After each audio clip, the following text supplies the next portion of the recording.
primero que nada que les sea interesante esta plática y pues les agradezco de antemano su paciencia y su comprensión sobre el tema de Gaspar de Zúñiga, Acevedo y Velasco.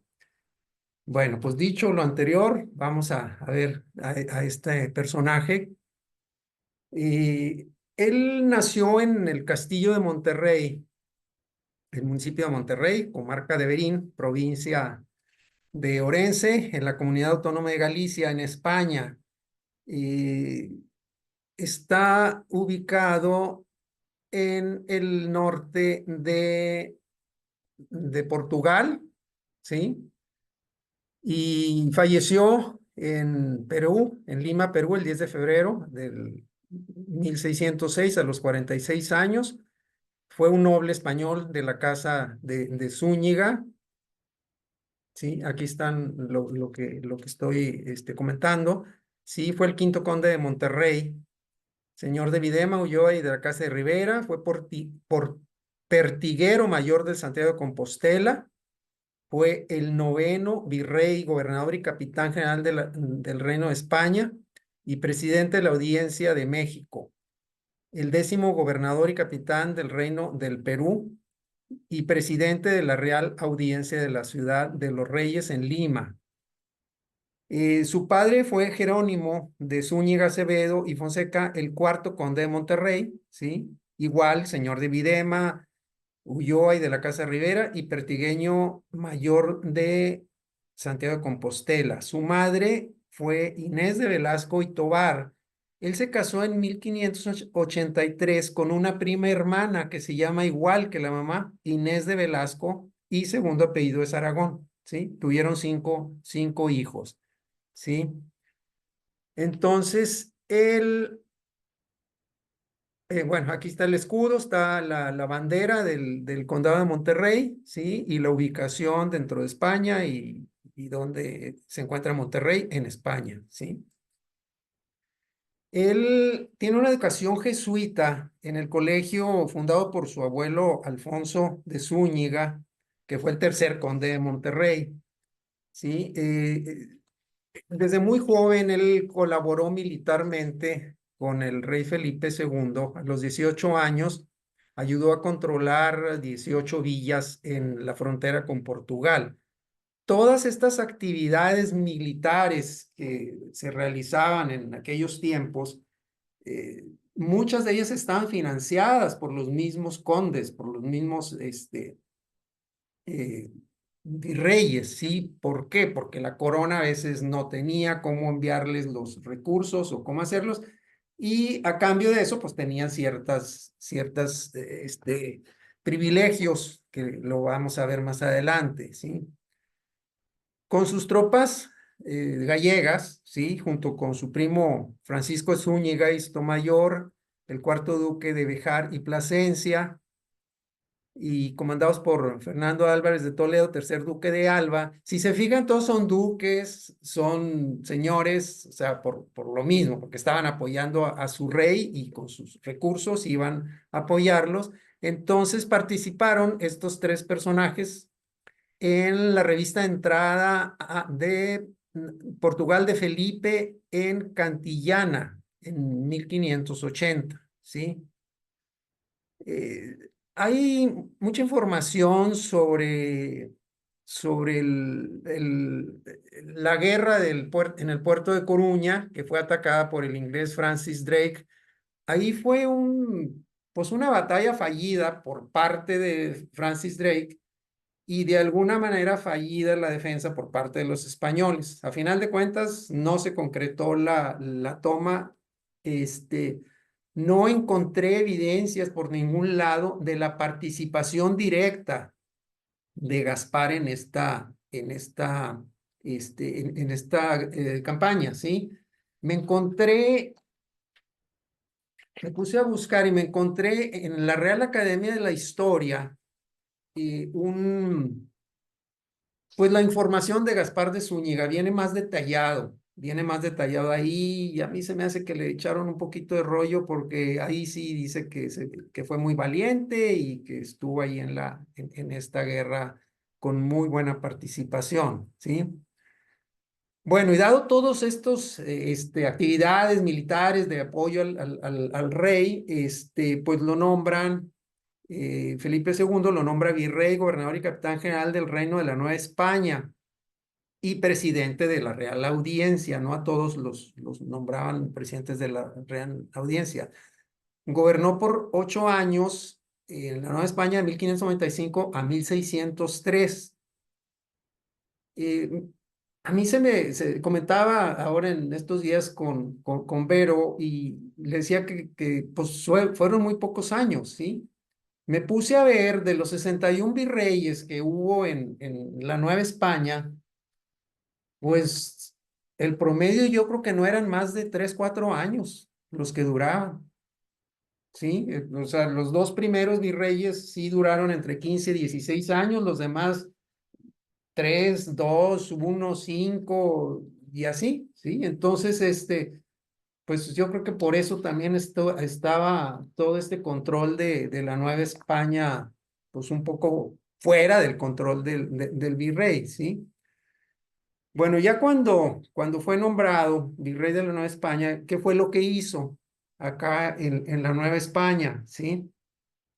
Una de sus principales acciones, pues fue organizar una expedición por tierra por el Camino Real hasta El Paso, de ahí se fueron a Santa Fe, ¿sí? Fundaron Santa Fe.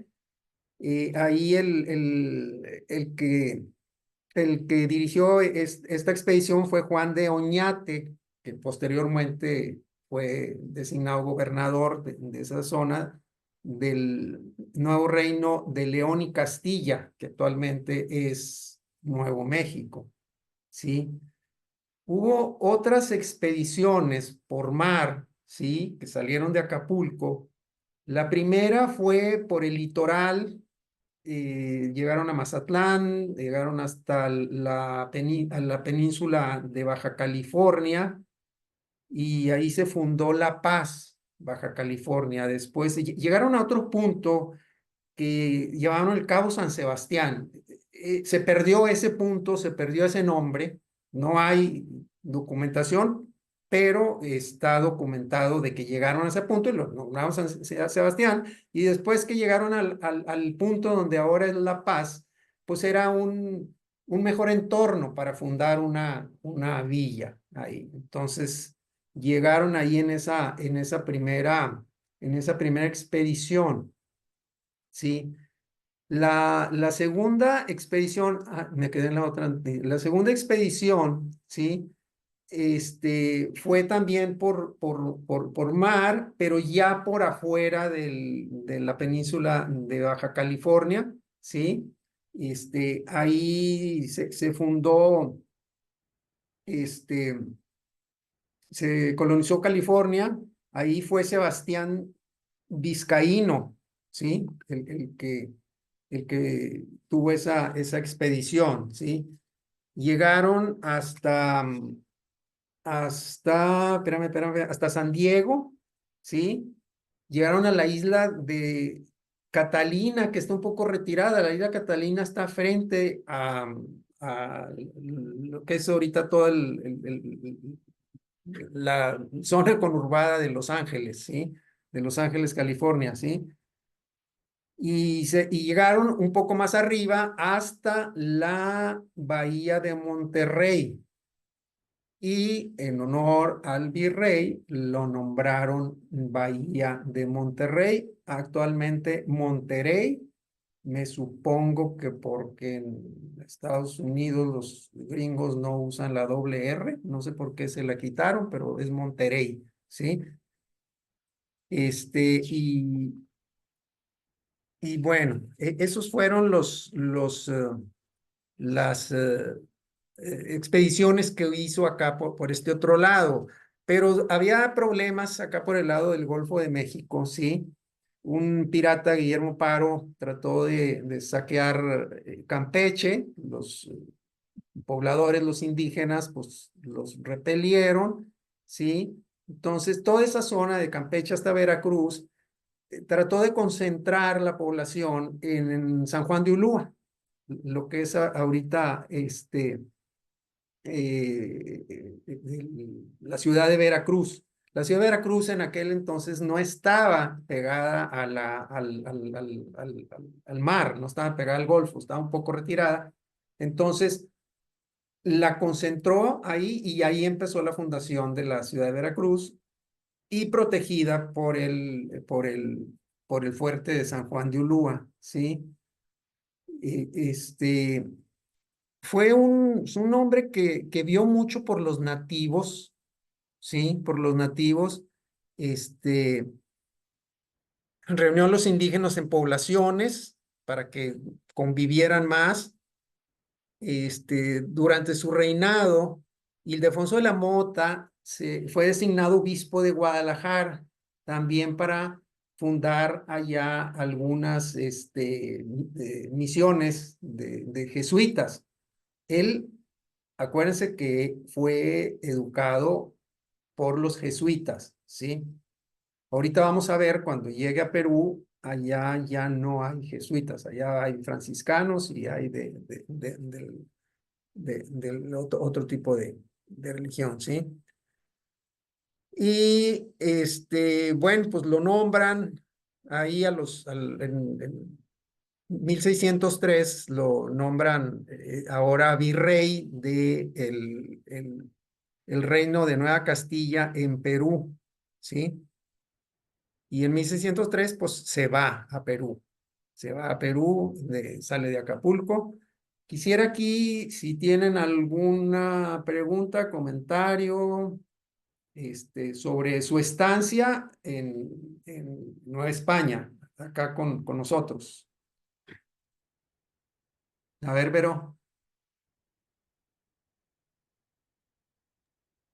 ya. Bueno, tomo la palabra un poquito adrede para que todos también se animen a pedir la palabra, hacer comentarios, preguntas, para hacer dinámico esto, ¿no?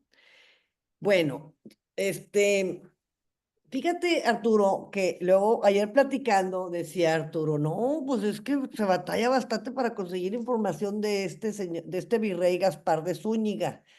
Y luego, pues bueno, ¿y por qué lo elegimos? A mí me pareció interesante su relación con el nombre Monterrey en nuestro Monterrey. O sea, la relación Monterrey, la palabra Monterrey y lo que tiene que ver con nosotros los de Monterrey. Por eso escogimos a este personaje.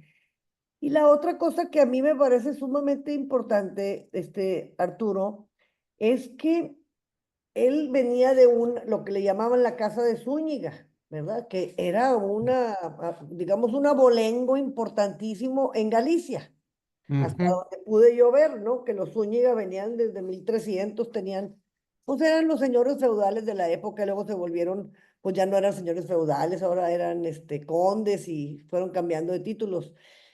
Pero luego él también, la parte esta donde él se casa con la señora esta Inés de Velasco, que es igual que el nombre de la mamá, ¿verdad? Igual Inés de Velasco. Sí. Ujú. Y esta esposa de él, Inés de Velasco, pues era hija de un señor más importante que los Zúñiga, el señor Íñigo Fernández de Velasco, de los Velasco. Entonces, bueno, vamos viendo apellidos, ¿verdad? Los Zúñiga, los Sí. Velasco, vienen de Galicia, nada más para darnos una así como un... Este señor Íñigo Fernández de Velasco, o sea, el suegro de Gaspar, pues fue aristócrata y embajador de Roma y consejero de los reyes. Y entonces, pues casan al hijito de los Zúñiga con la hijita de los Velasco, ¿verdad? Y casualmente, el siguiente personaje que va a presentar Maru ahorita es Luis de Velasco. Bueno, yo no sé si habrá parentesco, pero todos se llaman Gaspar, Sí. todos se llaman Inés, todos se llaman Velasco y Zúñiga, nada más por decir un comentario así simpático, ¿no? Del asunto o Sí. interesante. Y otro tema que me pareció muy interesante, yo voy a estar ahora próximamente por allá. Voy a ir a ver a ver si existe todavía este castillo de Monterrey, nada más por curiosidad. Y porque Sí como, existe todavía. sí existe, Sí, órale. si te metes ahí a Google, de hecho, hay fotos de ahí, Ok, bueno, pues lo voy a buscar. unas Y tomas ayer, fotos. Ya les mandaré fotos de Y mí en nos el trae Castillo de souvenirs de por Monterrey. allá. Y luego, algo que me parece que es digno de comentar en esta ocasión, probablemente, no sé, vamos a verlo más adelante, es la labor de los jesuitas. O sea, realmente, bueno, pues vamos a ver a ratito cómo sí es muy aprobado este virrey, cómo fundó colegios jesuitas, no sé Sí. cuántos habrá fundado, ha de ser muy interesante saber cuántos. Yo con esos son mis comentarios. Ujú. Está Mar, Maru. Sí, Maru. Sí, yo quisiera comentar algo que vi en el estudio de los dos temas y yo encontré que este señor Gaspar de Zúñiga tuvo un legado muy importante durante la historia de la Nueva España en el siglo XVI. Su legado importante primero fue la expansión territorial. Sí. Durante su gobierno pudo fundar las ciudades de Monterrey, por eso son sus nombres. Hubo un desarrollo económico importante en la Nueva España, ya que sí promovió la agricultura, minería y comercio. Se fortaleció la infraestructura en esa época del virreinato, se realizaron importantes obras públicas, caminos, puentes y demás. Pudo Gaspar organizar el gobierno a su cargo y reorganizó la administración que le legaron, creó nuevas instituciones y fortaleció las que ya existían en ese momento en la colonia. Entonces sí, realmente su legado es importante en ese periodo, aunque tuvo algunos temas que algunos lo relacionan, ¿verdad?, con el tema de la Inquisición, pero pues sería otro tema. Sí. Eso es Sí. el aporte que quería hacer. Gracias, Sí. Arturo. Sí. Sí, de hecho, el comentario que hacía ahorita Vero sobre la fundación de Monterrey, pues nosotros sabemos que hubo tres intentos o tres, mm, hay tres fundaciones documentadas, ¿sí? Y la tercera, pues es la que realmente se conoce porque es cuando ya hubo más gente viviendo aquí, ya hubieron 12 familias, si mal no recuerdo, con Diego de Montemayor. Y por lo que dice Maru, con toda la estructura que traía de planeación y todo eso, pues bueno, pues querían quedar bien con el virrey, ¿no? Entonces, bueno, pues vamos a ponerle aquí a villa en el Valle de Extremadura, que así ya le habían llamado desde hace tiempo, pues el nombre de Monterrey en honor al conde de Monterrey, sí. Entonces, bueno, pues continuamos, no hay más dudas, preguntas. Ok, entonces seguimos. Entonces lo nombran en 1604, ahora virrey de acá de Perú, ¿sí? Pero desafortunadamente este hombre se enferma, ¿sí?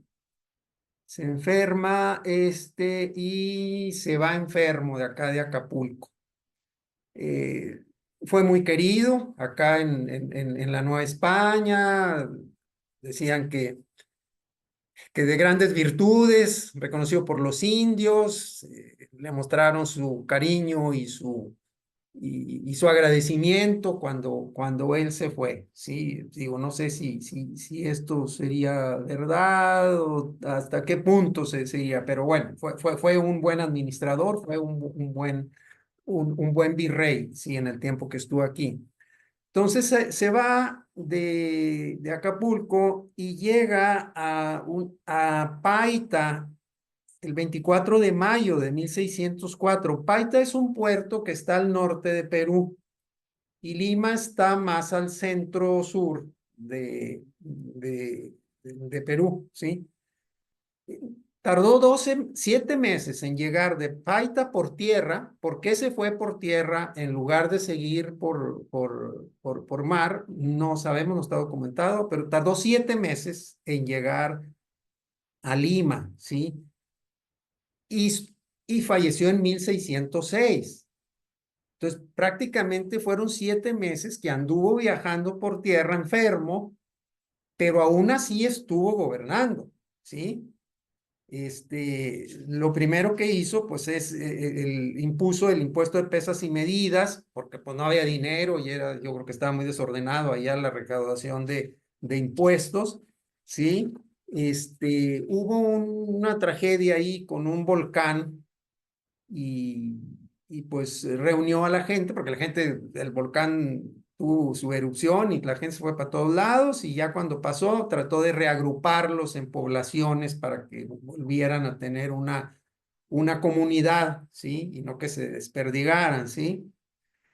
Hay ahí la historia de unos náufragos que tenían ya 10 años en los Galápagos y pues vio la manera en que fueran por ellos, ¿sí? A la isla de los Galápagos, ¿sí? Creó el Tribunal de Cuentas con los fueros y reminiscencias de la contaduría, ¿sí? Se eligió al obispo de Santa Cruz de la Sierra en 1605. Entonces, si se fijan, hay dos datos importantes de nombramientos de obispos. El que mencionábamos en Guadalajara y ahora este obispo acá en Perú, ¿sí? Se fundaron en Lima los monasterios de la Recoleta, ¿sí? De Santa María Magdalena, de religiosos dominicanos y el Colegio de San Ildefonso de Agustinos. Acá en Perú no hay información sobre jesuitas. Acá están, ¿por qué? Yo creo que ya estaban allá los dominicos y los agustinos, y los apoyó para que hicieran sus monasterios, ¿sí? Este, eh, Como que en esa época, no sé si por su enfermedad, porque así sucedieron las cosas, ¿sí? Porque se dieron. Vivieron varios personajes de mucha religiosidad, ¿sí? Estuvo Toribio de Mogrovejo, yo nunca lo había oído mencionar, Isabel Flores de Oliva y Martín de Porres, que yo creo que todos conocemos la historia de Fray San Martín de Porres, que posteriormente fueron santificados, ¿sí? Su proyecto de colonización fue fundar villas. De hecho, hizo villas para que hubiera un enlace con Ecuador y con Bolivia. O sea, fundó la villa de San Miguel, que servía de enlace entre Quito y Pasto y la provincia de Esmeralda. Y después la villa San Felipe de Austria, para tener acceso al territorio de Bolivia, ¿sí? Y otra de las actividades que hizo por allá es la expedición para descubrir las islas australes. Esa expedición fue un desorden. O sea, todo el mundo hizo lo que le dio su gana, se pusieron a comerciar, porque aparte iban muy bien, muy bien dotados, o sea, con muy buenas embarcaciones, con mucha gente, con muchas provisiones, con muchas armas, porque tenían conocimiento que allá era tierra muy pródiga y que iban a encontrar un montón de cosas, ¿no? Y pues al llegar allá, Pedro Fernández de Quirós, ¿sí? Pues no se sublevó, pero pues hizo lo que le dio su gana, ¿sí? Hizo negocio para él y todo eso, ¿sí? Entonces, esa es parte de la actividad que que hizo por allá, ¿sí? Desgraciadamente, bueno, le llamaron el virrey de los milagros porque tenía mucha relación con todos los monjes y toda la parte religiosa, ¿sí? Falleció el 10 de febrero de 1606. Algo que me llama la atención también es que no está documentada su fecha exacta de nacimiento. O sea, no hace el día, sí dice cuándo se fue, cuándo llegó, cuándo se murió, cuándo se casó, todo día y mes, pero no en su nacimiento. No hay un día ni un mes. Nació en 1500, no sé qué, ya no me acuerdo, ¿sí? Bueno, entonces estas son las actividades, ¿sí? Que hizo este hombre. Me gustaría que comentáramos algo porque es interesante sobre todo lo que mencionaba ahorita Maru, o sea, todo el legado ese que traía de crecimiento, de organización, de, de, pues de orden, ¿sí? A final de cuentas, ¿sí? Vero, ¿estabas levantando la mano o nomás me estás diciendo así con el... No, estaba asintiendo, oyéndote, asintiendo que Ok. estaba muy bien formado para gobernar. Sí, entonces no sé si tengan algún comentario aquí en esta parte. Sí, Bueno, a ver, ¿puedo? sí, claro, adelante. Un comentario pequeño. Como yo pues soy nueva en esto de la historia, a mí me gusta así como entenderle muy bien y, y está muy padre tu explicación, no, está perfecta, pero quiero acotar un tema específico que fue virrey de Nueva España durante 8 años Así es. y virrey de Perú 2 años y se murió, ¿verdad? Sí, Y ya se fue enfermo. Era todo, y que Perú, bueno, yo estoy aprendiendo ahorita, esto con tu presentación, lo estoy aprendiendo, sí, que Perú era Nueva Castilla, así es. ¿verdad? Y aquí fue virrey de todo Nueva España, pero solamente fue gobernador de de, de todo Nueva España también, igual que Hernán Cortés o solamente del Reino de León. Ahí Sí, me... lo que pasa es que, mira, sí, él fue 10º virrey gobernador y capitán del Reino del Perú y 9º virrey gobernador de la Nueva España.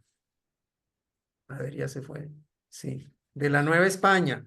Entonces, la organización en aquel entonces la tenían como la Nueva España, era lo que es México, ahorita, México, el sur de Estados Unidos y todo eso. Y Nueva Castilla era acá en Sudamérica. Sí, por eso él primero fue virrey en la Nueva España, que fue el 9º virrey, y luego fue el 10º virrey acá en Castilla. Sí, no eran las mismas, los mismos puestos, pues, sino que eran, sí. Y llegaban sucesores, o sea, esperó en México a su sucesor, ¿sí? Y acá, pues, sí, se tuvo que esperar, no se esperó porque se murió antes de que llegara su sucesor, ¿sí? Pero lo importante, lo interesante de este hombre, a pesar de que hay poca información, y le comentaba yo a Vero, o sea, podemos ampliar mucho viendo sus relaciones familiares, sus títulos nobiliarios, o sea, muchas cosas, ¿sí? Pero yo creo que conocer al personaje, conocer al hombre que fue Gaspar, y yo creo que eso es lo importante. Lo demás lo podemos ir viendo, como lo está viendo Vero. Inclusive, pues te digo, me metí hasta ver de todos los virreyes. Hubo 12 virreyes desde que la conquista hasta que ya el último virrey que estuvo en México, hubieron 12 virreyes únicamente, pero hubo 12 reyes en España, hubo 12 reyes en ese lapso, ¿sí?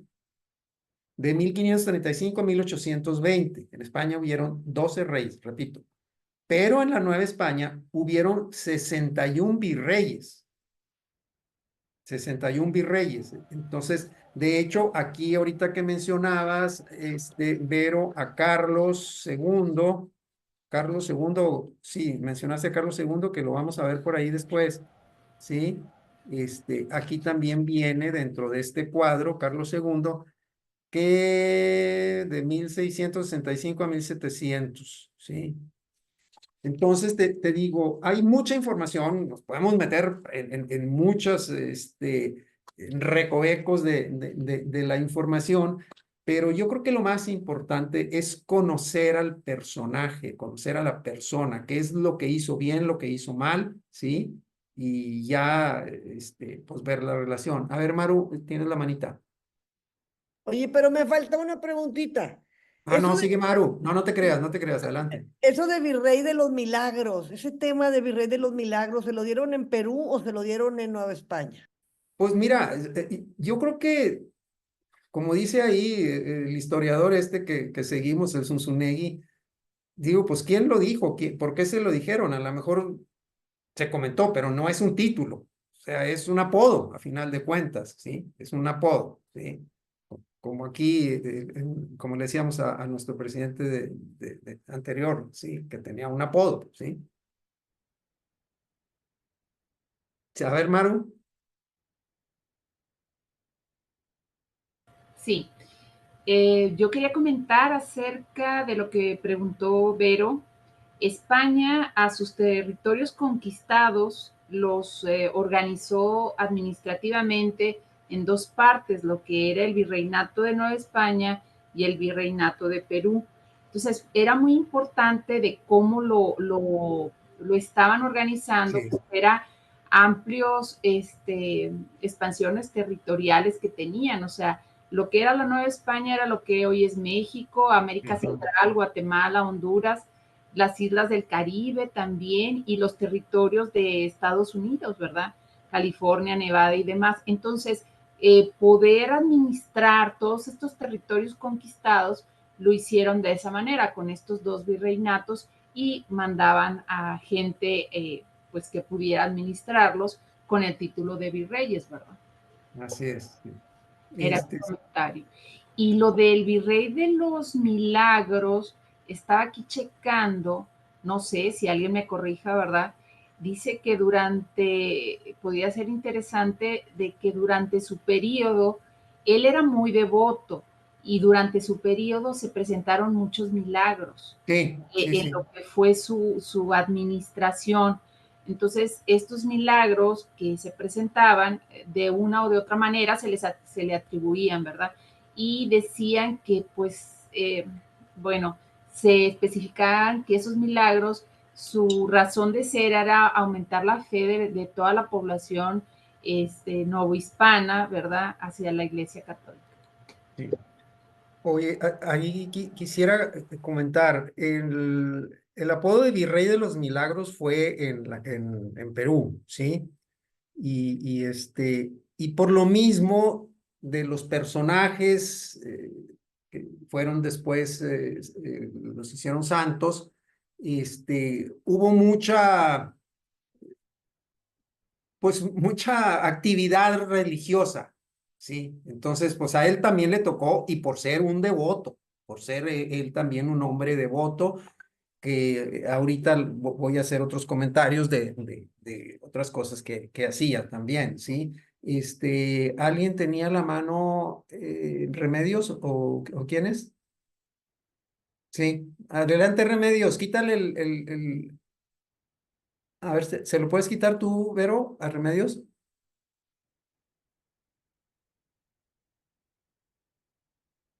Remedios, es que no te escuchamos.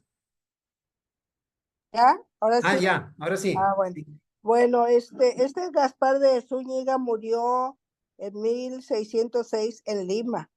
sí, así es. Ahí se murió. Y otra cosa interesante es que organizó muchas expediciones al norte, por todo lo que es Estados Unidos, todo lo Sí. que nos quitaron. Ujú, Muchas expediciones. En Nebraska buscaban la ciudad de oro, pero no encontraron nada. ujú, ujú. Entonces, y otra cosa muy interesante es que los indios lo querían mucho, porque Sí. fue muy benefactor y lo veían como un padre, ¿sí? Ujú. Está muy interesante esta vida de este virrey Gaspar. Sí, sí, gracias, De la- Remedios. Sí. Bueno, entonces, prosigo ya. Este, eh, Hay un juicio de residencia que se llevaba a cabo siempre que un virrey dejaba el puesto de virrey. Y en este juicio de residencia, pues era un juicio, ¿no? O sea, un juzgado donde se veía lo que hizo bien, lo que hizo mal, se podía demandar o no demandar y todo eso. Entonces, por todo lo bien que hizo este hombre, se canceló ese juicio de residencia para él. O sea, el Felipe III dijo, no le vamos a hacer, no vamos a cuestionar su función. O sea, está muy claro que este fue un buen virrey. No, ni para qué perdemos tiempo en hacer un juicio de residencia, ¿sí? y aparte le otorgaron a su familia una real cédula. Una real cédula son bienes y concesiones que les otorga el reinado a un administrador, virrey o sus descendientes. Entonces también ahí, pues la corona española les asignó pues un legado, de 6,000 ducados. No sé si será mucho dinero o no será mucho dinero entonces, sí. Y bueno, pues fue un buen hombre, como hemos estado mencionando. Y yo aquí quisiera hacer unos comentarios sobre mi punto de vista. Fue un hombre dedicado firmemente a su legado.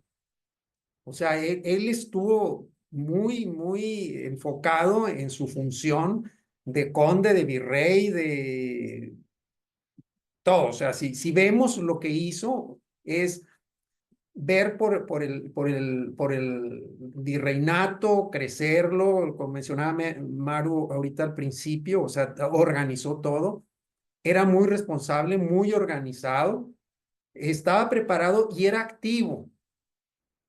Lo que comentaba ahorita de Perú, 2 años, 7 años se la pasó por tierra, 7 meses, perdón, se la pasó por tierra y pues hizo todo lo que hizo allá en Perú, ¿sí?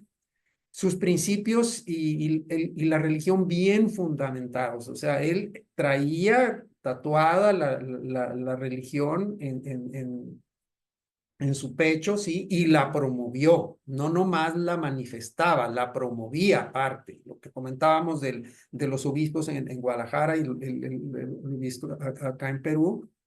Y pues era un hombre muy sensible. Yo dentro de todo lo que leí, sentí mucha sensibilidad por parte de él hacia los pobladores de las conquistas, ¿sí?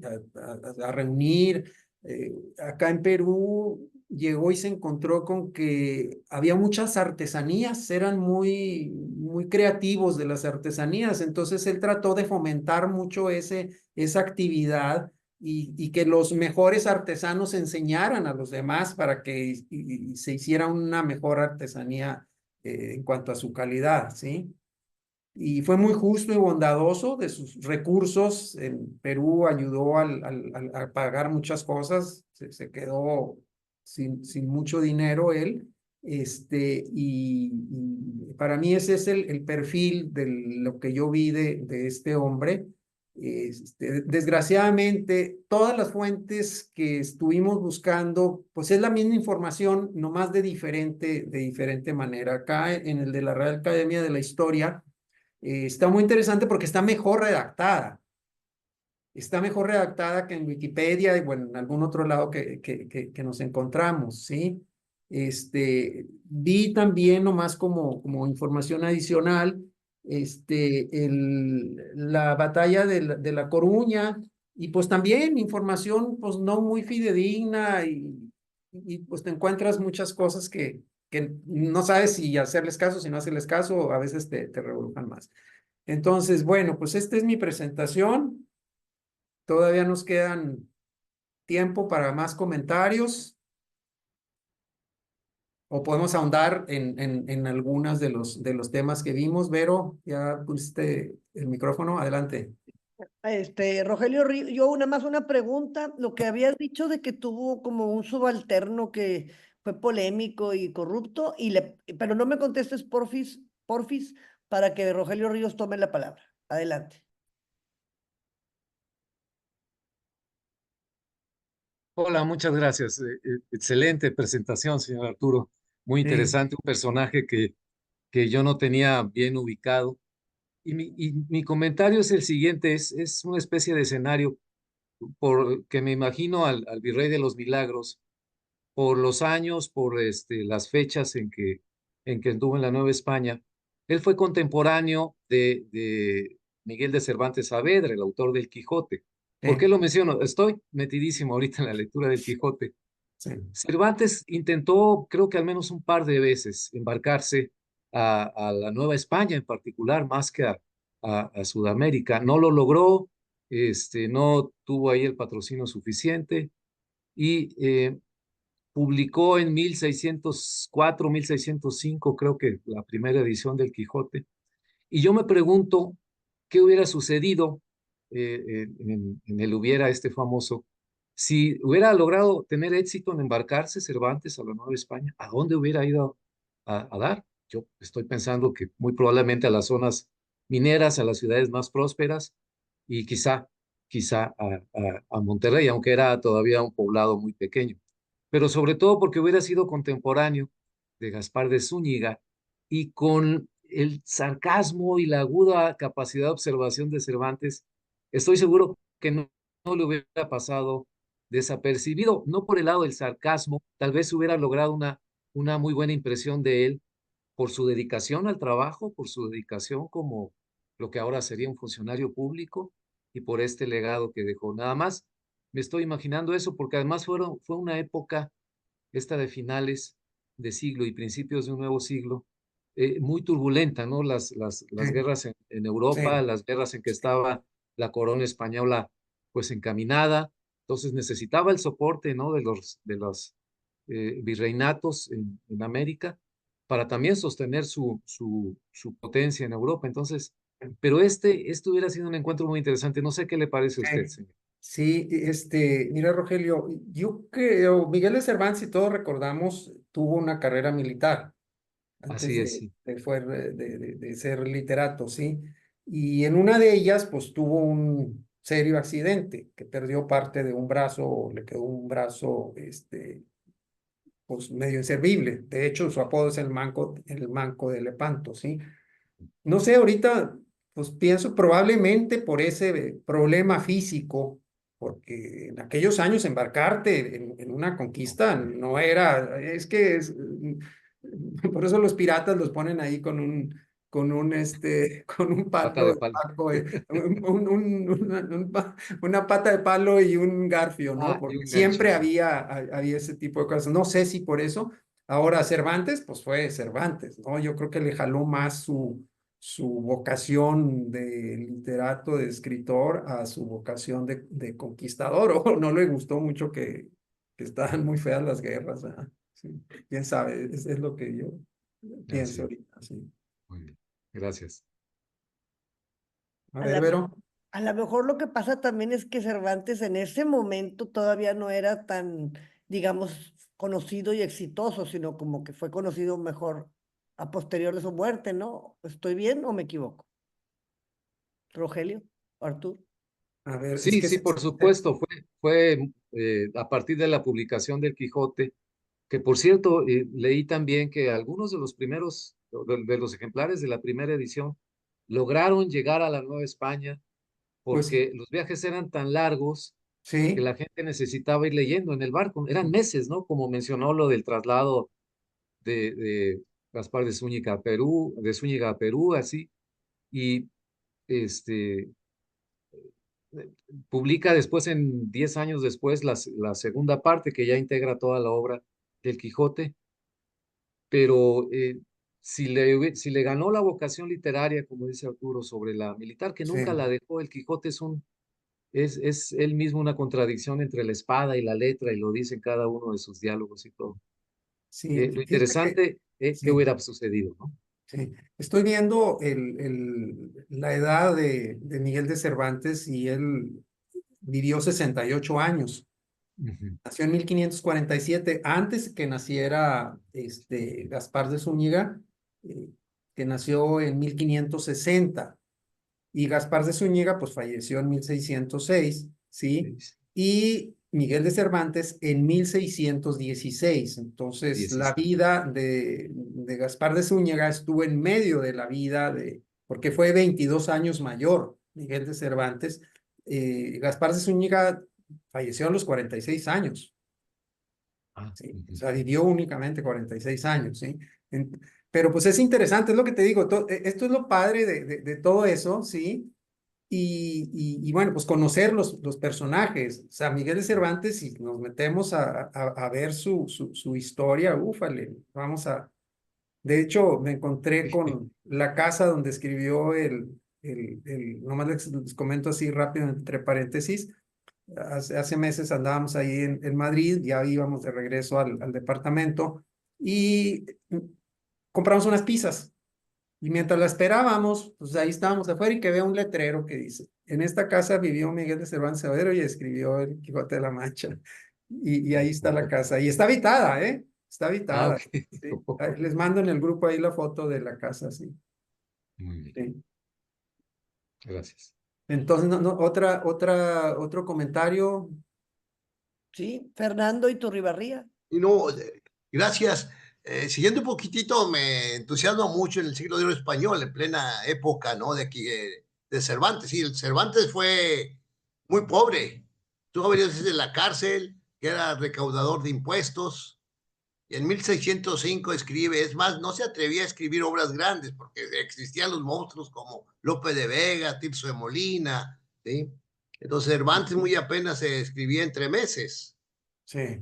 Ya cuando escribió La Picaresca, empezando con la serie de Tormes, pues él también era una burla de los héroes de aquella época, ¿no? Una especie de chapulín colorado de nosotros.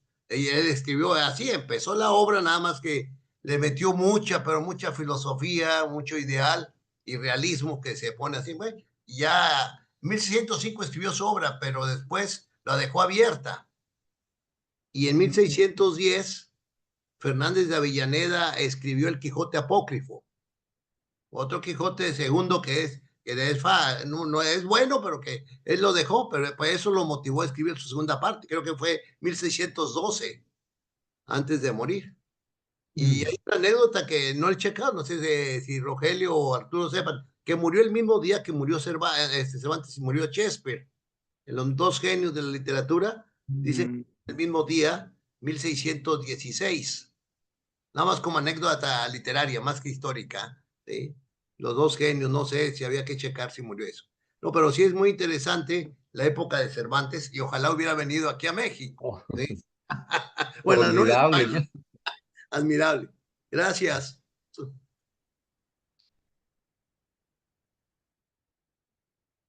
Bueno, Arturo, pues si quieres, Pues sí, creo que sí, cerramos. fallecieron el mismo año, en 1616. Sí, ya estoy viendo a Shakespeare y a Cervantes el mismo año. Y este hombre nació en 1564, pues creo que eran de la misma edad. Sí, Creo que nacieron también el mismo Sí. día o me equivoco. No sé si el mismo día, no estoy viendo el día, pero el año sí. muy bien. Bueno, ya nos desviamos porque ya habíamos visto No, el Quijote, es que ya no lo vamos a ver en esta no, ocasión. perdón, perdón. No, no, no, está perfecto porque así le combinamos. Pero yo creo que ya vamos cerrando, Arturo. Pues Después de sí, escucharte. les agradezco, como les dije al principio, su paciencia y su, y su, ¿cómo se llama? Su comprensión sobre este tema. Para mí todo esto es nuevo, ¿sí? Y no es lo mismo hablar de temas que ya conoces a temas que desconoces, ¿sí? Y sobre todo que, pues es un personaje que hay poca información sobre él, ¿sí? También eso comentábamos mucho Vero y yo desde el principio, pero bueno, pues ahí le fuimos buscando y a final de cuentas, pues de un hilito puedes sacar mucha tela, puedes hacer la tela, se le vas buscando, vas viendo, y pues se me hizo muy interesante, sobre todo la personalidad de este hombre, y en esa época, la personalidad, los principios, la organización, el legado que tenía, porque en aquellos años se perdían los legados, o sea, ellos se ponían a hacer cosas ya en lo personal, ¿sí? Y él estuvo muy apegado siempre a su legado con el reino de España. ¿Sí?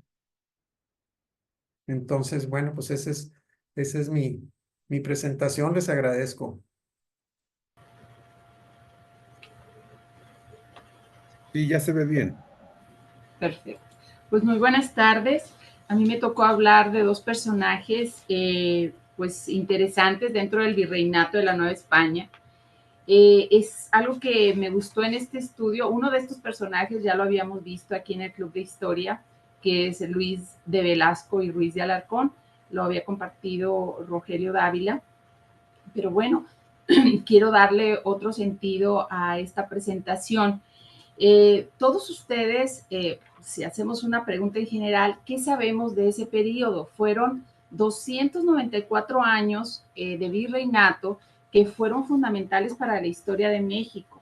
Hubo muchos virreyes que nos dimos cuenta, dijimos, pues no los vamos a analizar todos, sino se van a escoger algunos que sean importantes dentro de este periodo, y pues realmente para poder manejar toda esta información tenemos que recordar algo básico. Estos 294 años de virreinato, realmente tenemos que encontrar todo lo que nos une, evitar conflictos y diferencias, ya que de una o de otra manera esta época formó lo que hoy tenemos, lo que hoy es México. Entonces, desde este punto de vista yo empecé a ver el contexto histórico y político de la época.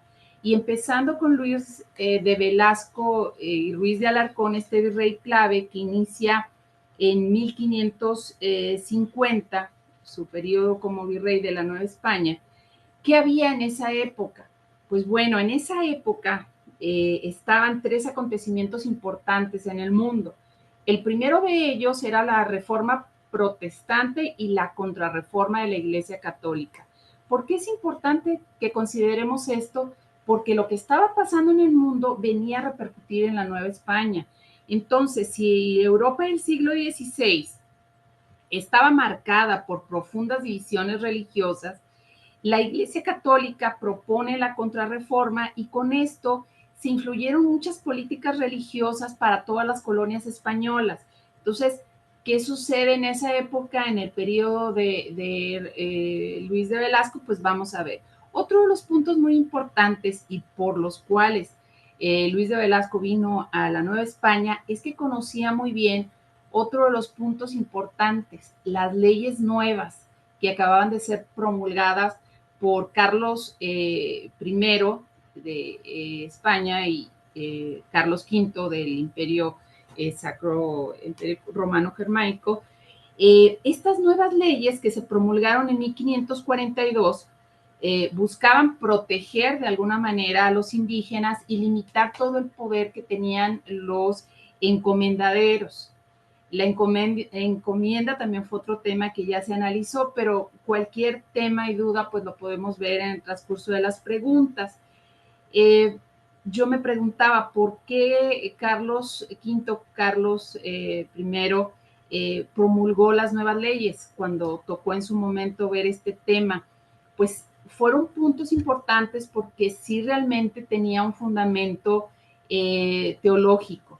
Decía todos los hombres son iguales y pues hay que proteger a los indígenas, y también por los testimonios de Fray Bartolomé de las Casas que le llegaron mucho a Carlos V. Entonces se promulgan estas nuevas leyes y Luis de Velasco y Ruiz de Alarcón las conocía muy bien. Entonces era una de las características por las cuales estaba muy bien calificado para tomar el puesto de virrey. ¿Qué más le hizo a este personaje que le dieran ese puesto? Realmente su familia estaba dedicada a servir a la corona de tiempo atrás, estaba preparado, tenía conocimientos y tenía influencias realmente en la corona, pero no era una persona con influencias, pero sin conocimientos. Era una persona que tenía un estilo sensato para aplicar la administración y por eso pues realmente lo mandaron a la Nueva España para que pudiera controlar todos los desórdenes que estaba haciendo Antonio de Mendoza, que fue el primer virrey de la Nueva España. Luis de Velasco sería el segundo. Entonces llega y se encuentra con otro tema muy importante dentro del contexto, la guerra que había con los chichimecas. Al estar ya dentro del poder del virreinato, querían avanzar hacia el norte, llegar a todos los territorios donde había pues muchas riquezas. Estamos hablando de Zacatecas, estamos hablando de San Luis Potosí, Durango, todo el norte y centro querían avanzar para poder obtener pues todas las riquezas que se encontraban, pero se encontraban con esas tribus nómadas que eran muy agresivas y con los cuales pues iba a haber un conflicto que este virrey tuvo que lidiar con esas consecuencias. Hasta aquí son los antecedentes y el contexto histórico que tenemos con Luis de Velasco en su gobierno. que fue de 14 años.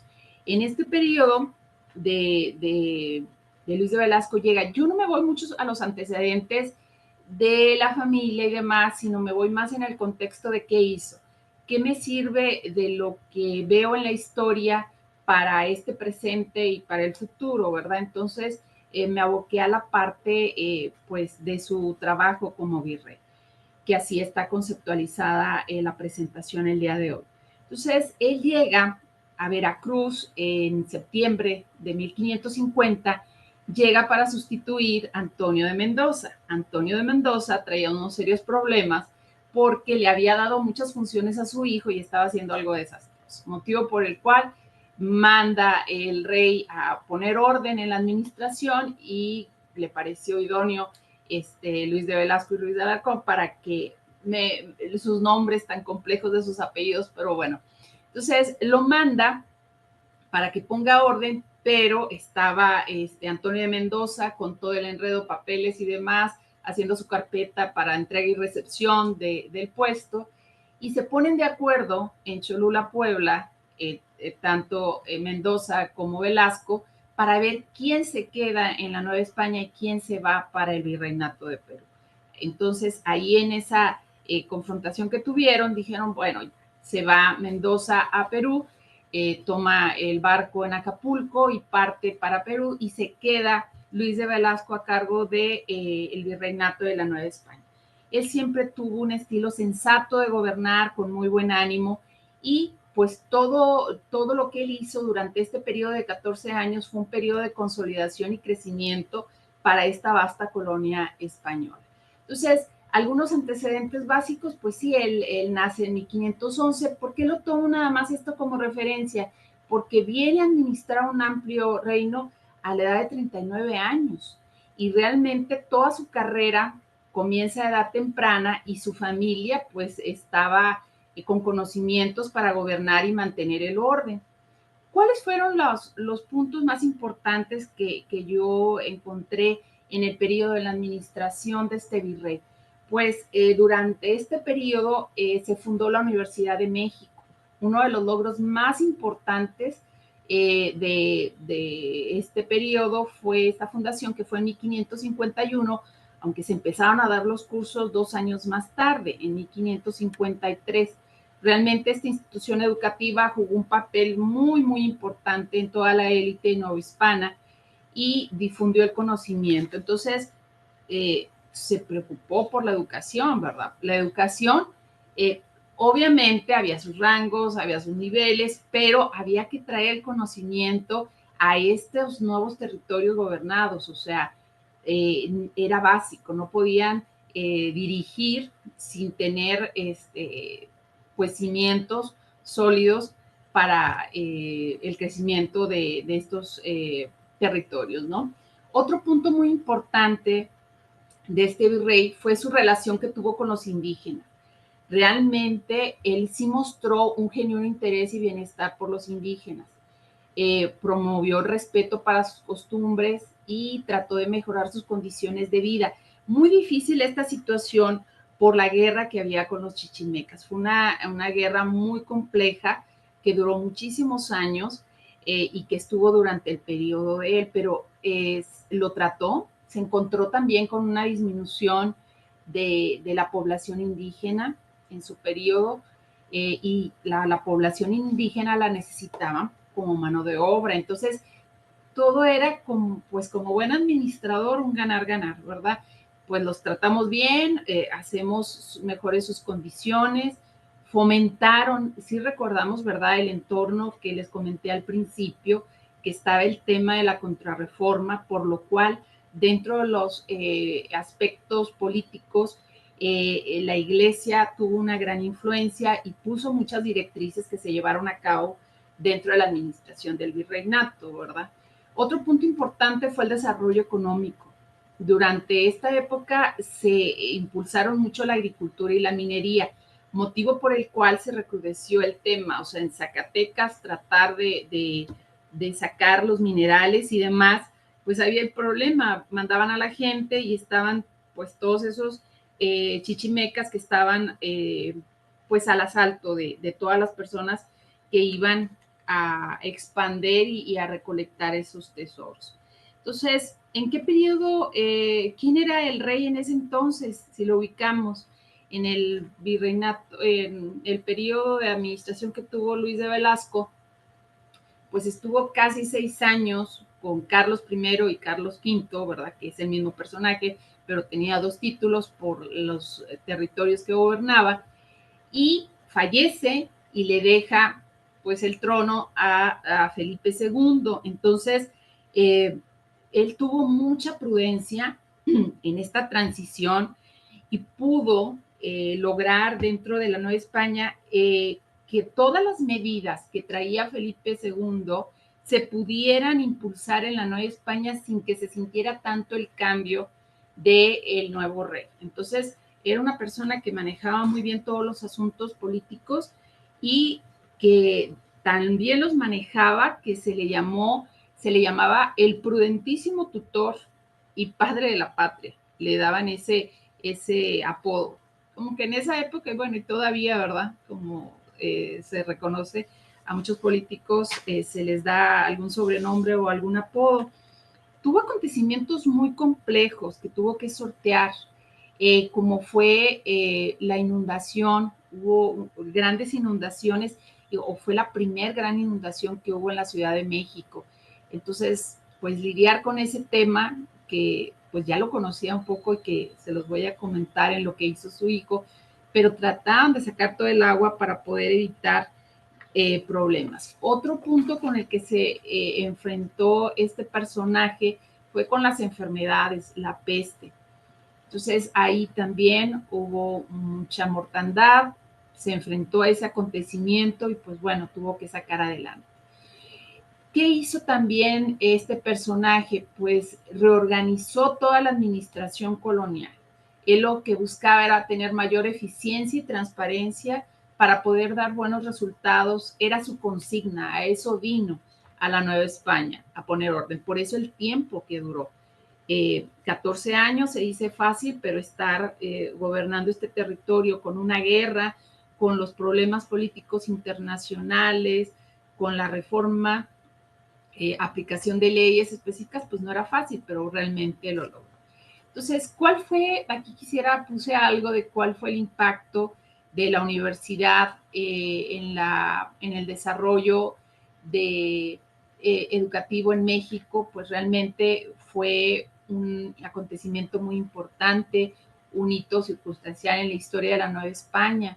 Esta institución fue precursora de la Universidad Nacional Autónoma de México, que también la vimos, este tema, como que aquí estamos como que cerrando todo, y con los temas que nos propuso Vero para la siguiente charla, le damos un cierre completo a este periodo. Entonces, el impacto que tuvo fue en el desarrollo cultural, social y político de la Nueva España. ¿Cuáles fueron los aportes a la sociedad novohispana de la universidad? Pues se formó una élite, realmente se convirtió en un centro de formación, que tanto eclesiástica como secular, y todos los egresados ocuparon los puestos más importantes de la administración colonial, en la iglesia y en las profesiones liberales. Es decir, fue un lugar para enseñar a gente de las necesidades. Ahora sí que educación por competencias, ¿verdad? Se requería algo y ahí estaba la universidad para enseñarlo y que salieran a ocupar esos puestos importantes.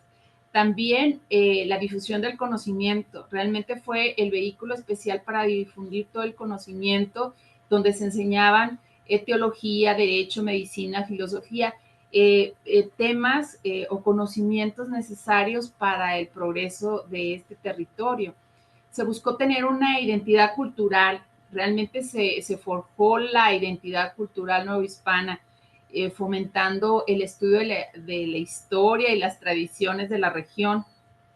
Muy importante. Nosotros ahorita actualmente pues no tenemos un estudio como tal en educación básica de la historia. Entonces el perder la historia realmente no es bueno para ninguna nación. Hay que conocer la historia para saber lo que se hizo y qué vamos a hacer en nuestro presente. Entonces realmente se buscó enriquecer la visión del mundo. También ayudó a fortalecer la iglesia, ya que jugó un papel muy importante en la iglesia de la Nueva España. Muchos de los egresados de la universidad se fueron al sacerdocio y eso ayudó a consolidar el catolicismo como religión oficial en la colonia. Entonces, nuestro personaje se enfrentó a muchos desafíos y cómo logró superarlos. Pues bueno, primer desafío, cumplir con las leyes nuevas, que era su ordenamiento. A eso vino este virrey con esta consigna.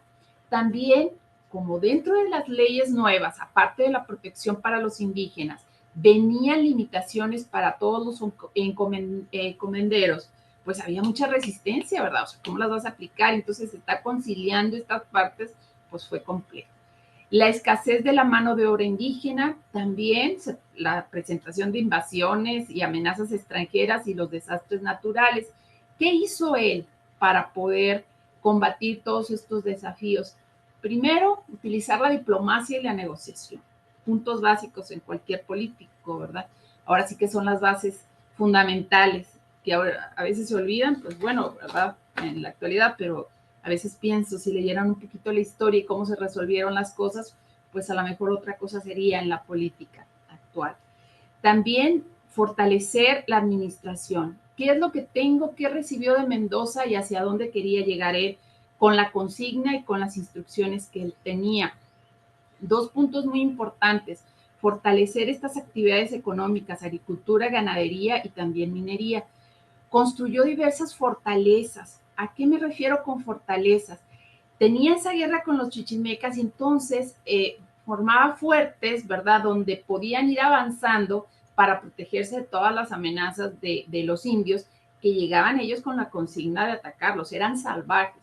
De hecho, los mexicas los llamaban el perro que tiene la cuerda atada, algo así les llamaban a los chichimecas o chichimecas, eso significa, porque eran muy salvajes, o sea, estaban... Y si te pones a verlo en el contexto, y a veces me pongo a pensar, pues ellos habitaban ahí, llega otra gente, les quita su lugar, pues ¿cómo reaccionarías ante esa situación? O sea, lo de ser salvajes se dio porque eran o porque estaban defendiendo, ¿verdad?, su territorio. Pero en fin, ese es otro tema. Y también proporcionó muchas ayudas humanitarias, tanto en los desastres naturales como en las situaciones de las enfermedades, como la peste. Entonces, nuestro personaje también hizo actividades donde puso muchas políticas de protección a los indígenas, ¿verdad? Este virrey sí se preocupó por las etnias que había en México, a pesar de que existía el sistema de encomiendas y que muchos españoles explotaban y abusaban de trabajo indígena porque seguía vigente. Sí trató de mitigar para que no fueran tan crueles y que las políticas que implementaría, ojo, no eran porque él las quisiera implementar. Las políticas estaban establecidas en las leyes nuevas que promulgó Carlos I o Carlos V, que él las implementó y él las promulgó y el virrey vino a implementarlas para que se protegieran a los pueblos originarios.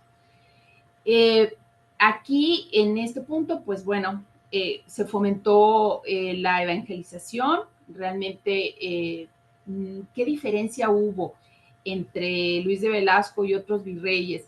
Esta evangelización se hizo de manera pacífica, respetuosa también de sus culturas.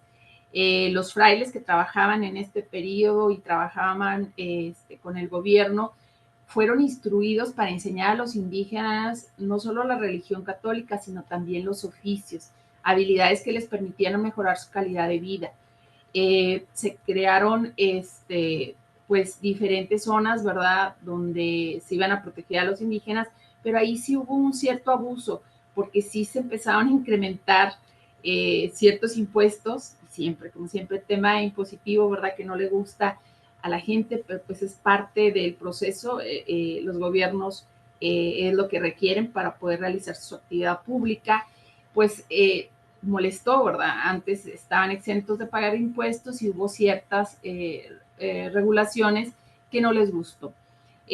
No se pudo abolir en su periodo las encomiendas, pero sí se trató de mejorar ese sistema y se limitó el número de indígenas que se podían asignar al encomendadero y se prohibieron las prácticas abusivas.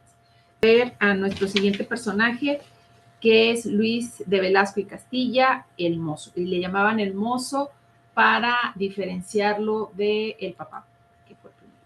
Entonces, él fue el octavo virrey de la Nueva España y vamos a ver en qué contexto se encontraba la llegada de Luis de Velasco. En ese momento estaba gobernando España la dinastía Habsburgo, que ahorita comentamos que en la siguiente sesión vamos a ver el fin de la casa de los Austrias. Y aquí dije yo, o es Habsburgo o es Austrias. Bueno, no todos los Habsburgos son Austrias. ¿Por qué? Porque los Austrias son exclusivamente los que estaban gobernando, que vienen de la dinastía Habsburgo, pero estaban gobernando España. Esa es la diferencia entre hablar de la casa de Habsburgo en general y la casa de los Austrias. Y en ese momento se encontraba bajo ese dominio la monarquía española. Y otro punto importante seguía el tema de la contrarreforma. La Iglesia estaba impulsando muchísimo en esta época la contrarreforma para afirmar su autoridad y combatir la expansión del protestantismo. O sea, no esperaban que llegara el protestantismo a América. O sea, trataban de poner todos los antecedentes para que eso se evitara. En esa época la expansión territorial era muy importante. Los españoles seguían explorando nuevas tierras en América. ¿Con qué se enfrentó nuestro personaje, el hijo, el mozo? Con los conflictos, seguía los conflictos con los chichimecas, estaba tomando el ejemplo de su padre y de toda su dinastía que estaba acostumbrada a la administración y a los buenos manejos por los cuales les fueron confiados por la corona, porque él seguía con temas de administración y economía, ponerlos en la práctica. También algo que me gustó mucho de él fue la construcción de infraestructura. Él fue el que empezó la construcción de la Alameda con álamos y sauces. También el tema de traer a alguien para evitar, trajo un alemán por ahí para que evitara las inundaciones. Enrico Martín, por ahí creo que se llama el alemán que trajo, para diseñar un sistema hidráulico y que se evitaran las inundaciones en la Ciudad de México. O sea, tenía visión, quería infraestructura, como gobernante, o sea, veía los problemas y trataba de solucionarlos. Sí tuvo se enfrentó a muchos desafíos, ¿verdad? Mantener el orden en este territorio no era fácil. Cómo explotar los recursos naturales adecuadamente y sobre todo todos los metales preciosos que empezaron a encontrar, y cómo iba a ser la relación de la Nueva España en su periodo con la corona española. ¿Quién estaba en ese momento de rey? En ese momento ya estaba Felipe III, ¿sí? En ese momento le tocó enfrentar, pues era el gobernante en turno con las características que solicitaba ese gobernante. O sea, todas las directrices venían de España con las leyes de India y las nuevas leyes promulgadas por Carlos I, que estaban en vigencia, y vamos a ver qué hizo este personaje. ¿Ok? Fue una figura destacada, fue conocido como el mozo, tuvo dos periodos, de 1590 a 1595, es decir, su primer periodo como virrey número 8 de la Nueva España fue de 5 años y su segundo periodo fue de 4 años. Entonces, durante este tiempo, este personaje conocía perfectamente por su padre, ¿verdad?, cuáles eran los problemas. Ahora sí que era como una continuación. Después de los 14 que estuvo Luis de Velasco y Ruiz de Alarcón, pues él estaba con él, él vino con él, tenía pues, la experiencia y veía a su padre, ¿verdad? Él nace en Palencia, específicamente en Carrión de los Condes. Hay algunas biografías que dicen que nace en 1534, otros dicen que en 1539. Realmente, pues ahí están las dos fechas, y él siempre estuvo al lado de su padre, entonces se permitió enterarse, ¿verdad?, de cómo trabajaba su papá. Yo creo que eso le le permitió tener las cualidades que tenía como gobernante. El nombramiento que le dieron como virrey en 2 ocasiones se refleja la confianza que tenía la corona española en él y también en la dinastía, porque ahorita habló Vero, ¿verdad?, sobre el tema de los Velasco, ¿verdad?, de que ya tenían mucho tiempo trabajando para la corona española. Y él se supo adaptar a muchos desafíos de la época. Hay muchas fotografías, no sé a ustedes cuando les pasa y ven algún tema y dicen, ¿cómo saben que es él? Es la pregunta que me suscité, ¿verdad? Y la descripción de su capa, ¿verdad?, negra, con este símbolo rojo, aquí no se ve porque está en blanco y negro, también esta fotografía donde trae la gorguera, esto que se ve aquí blanco que trae en el cuello le llamaban la gorguera, y también su sombrero alto, ¿verdad?, donde le daban la autoridad. Y un punto importante, los lentes que usaba, lentes redondos los amarraba estaban atados, ¿verdad?, con 2 listones. Este es nuestro personaje, el hijo. Él también tuvo relaciones con los indígenas, al igual que su padre, mostró interés genuino. Estoy hablando de interés genuino, lo mencionan, ¿verdad?, muchos autores, no era nada más por acatar, sino realmente sí veían que las condiciones de vida no eran las adecuadas y trataban de mejorarlas. No sé si esta parte la conozcan o no, pero tanto que hemos oído últimamente, ¿verdad?, que lo desastroso, lo que fue la conquista y demás, pues hubo gente que sí tuvo intenciones. De estos 294 años se pueden hablar muchas cosas, pero pues sí hay sus granitos de arena. Entonces, realmente sí buscó políticas de pacificación y conciliación con ese pueblo, con el pueblo que tenían más problema era con los chichimecas. Se negociaron tratados de paz para evitar todos esos conflictos, alianzas y demás. Promovía el respeto a las costumbres indígenas y trataba de evitar, o sea, por la fuerza imponer la cultura española. Trataba que a través de los frailes también buscaran una conciliación, que realmente las adquirieran por deseo propio y no por imposición. Impulsó mucho la evangelización de manera pacífica y respetuosa. Las políticas económicas, pues en este ámbito fomentó la explotación de las minas, buscaba diversificar la economía y los ingresos que tuviera la colonia que podía mandar a España, reforma la hacienda pública, la recaudación, buscó mejorar la recaudación de los impuestos y optimizar el gasto público, fomentó el comercio, amplió nuevos mercados.